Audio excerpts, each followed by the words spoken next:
Alright, we're back here with the 63. Got the fenders, everything on it.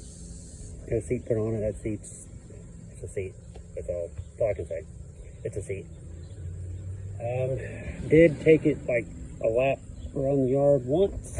Like I said, it'll run, but it runs like crap. That carb's definitely junked. I'll have to do something with it. Got the oil leak to stop, I think. It's not leaking from the plate anymore. Unfortunately, this top line here was dripping, which I cranked it down a little bit, and I think it quit, but yeah, it was still leaking. I lied. So I don't know what I'm supposed to do about that. I don't know if that fitting's bad. But, I mean, I have others I could swap onto it. But it's going to sit here for a little bit. Probably won't do much with it. I don't really have a use for it. So I got a small yard that I mow. Again, this isn't my property. I live in an apartment complex. I just store these here at my mom's house so I can find a place of my own. But yeah, I don't really need it. I've got the 1541 sitting here. Nothing wrong with it. I can jump on it, throw a battery in it, mow with it. Like I said, other than the rear end, which I have the fluid and filter to change. But I was honestly thinking too of pulling that engine out, pulling this one out, swapping them, because what little driving around I did do, that rear end is super quiet. And yes, it has fluid in it. Didn't whine, didn't make any noise. The hydro is nice and tight, nice and responsive.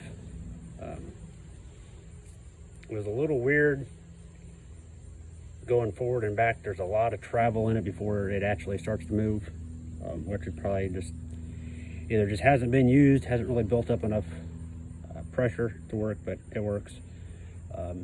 Lift for the deck works. So I might end up swapping those, and then I don't know what I'm going to do with that one. That one might get used for parts. I don't know. Engine wise, I don't know what I'm going to do. Like I said, I don't really need two, or three for that matter. But I had, several extra engines, so I'm like, yeah, I'm gonna throw one of these together. So, but I'll tell you what I will do. Go over here and I'll show you why I don't really want to keep this one, because I really don't care. So somebody, and I've got the starter still in there, had cut this frame out. Like I said, that frame was almost completely, there you can see it, it's cut out all along through here. Somebody put a different starter. It was a bigger starter. It looked more like the command starters on it, and got the frame out to clear it. It's not going to hurt it. I've had pulling tractors we had to do that too. It doesn't really affect them, but it just looks bad. But again, I actually might end up swapping engines, pulling that one out, probably setting it on the floor in here.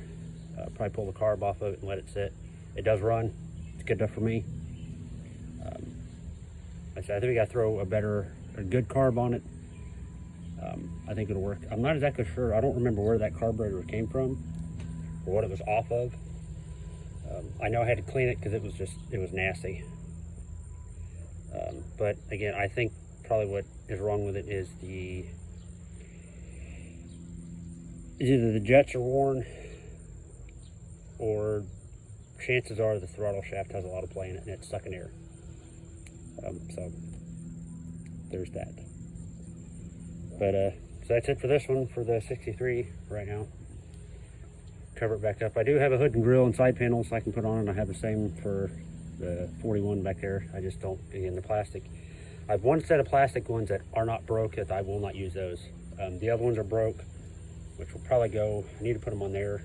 Probably just attach a spring between them to hold them, because the pins are broke, which is what they did with the regular 82 series, which I don't know why they changed. They could have just left it. so much better. But that'll be it for this. Thanks for watching. Hopefully watch the other videos of the progress of this. But this one's probably going to sit here like this for a little bit until I decide if I do just want to swap engines. So, thanks for watching.